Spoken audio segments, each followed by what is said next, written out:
You know, all the talk about remaking the tax system has a Republican governor with his own ambitious plan, one that's not greeted with open arms by a lot of Republicans. Kansas Governor Sam Brownback with me in studio here. How you doing, Governor? I'm doing great. The snow looks good. It looks all right outside. I see you broke out of Washington, D.C. You're back home now full-time, and good morning to you. Good morning. You say whether or not you're in New York or anywhere in America, come to Kansas. What's your pitch? Our pitch is no taxes. If you're a small business, LLCs, sub-S's, zero income taxes. We've got our overall tax rate down, and we think we're the best place in the country to grow a business, raise a family. And a lot of people, tax refugees, are looking for different places to go. Come to Kansas. You sound like Rick Perry, because he went to California and said, come to Texas because we want you too. But really, the governors are competing for America's business in that sense. We are competing. And the key to it is you got to hold your own costs down in your state, because we have to balance the budget each year. So you can't deficit spend. You can't print money yet. I'm not asking to print money. But we're saying, come to our states, and we've got a good place to do business, raise your family, and have a great American experience. Specifically, what do you want to do on state income tax? Get it to zero.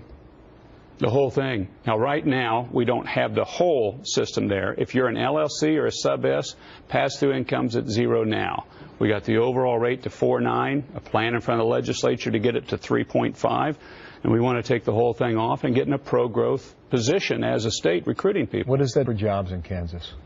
Already it's created jobs in the state. We're 10th lowest unemployment in the country, 5.4%. It's remarkable. It's almost like the recession took a U-turn when it hit Kansas. Well, you really did not feel that.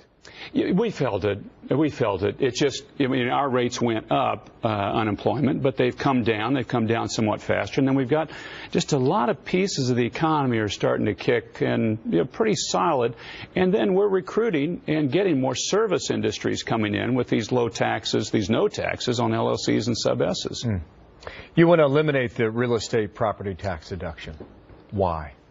It's part of getting to zero.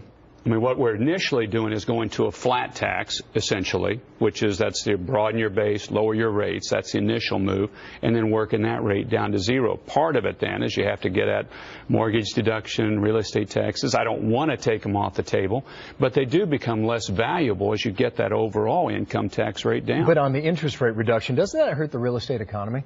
Because some people, they'll go out and they'll make logic in their head that they're going to buy this home and get something back from the government in turn. I've not met anybody that I know of that has bought a home because of the state mortgage deduction. The federal mortgage deduction. I see. Okay, that would be the distinct. So it's the sort of thing that you can skate on what the federal policy is, but I don't see many people doing that off of state policy. What is your position on charitable deductions? That we're leaving as a deduction, but over time that would go away too, because you'd have no income tax. What happens to charities, though? Did they take a hit? People have more money to give.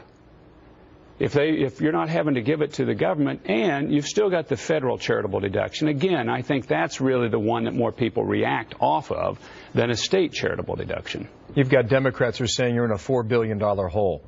Come on home, the schools are struggling.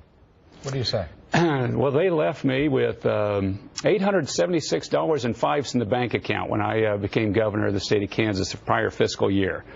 We now have $500 million cash on hand at the last fiscal year. We went from a $500 million projected deficit to a $500 million surplus. And we've got 30 years of prior decline as a state on population, on percentage of growth.